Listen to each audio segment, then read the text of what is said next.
السلام عليكم. لا تنسوا الاعجاب بالفيديو والاشتراك في القناة تشجيعا لنا لنستمر بنشر المزيد ان شاء الله.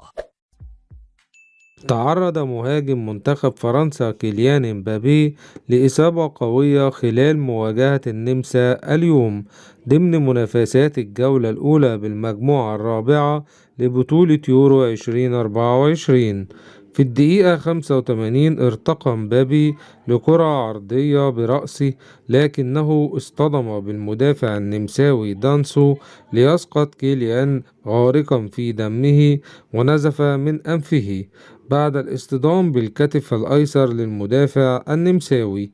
وخرج النجم الفرنسي من الملعب وعاد مجددا بعد 3 دقائق من إسعافه، لكن مهاجم ريال مدريد الجديد سقط مجددا ولم يتمكن من استكمال اللقاء.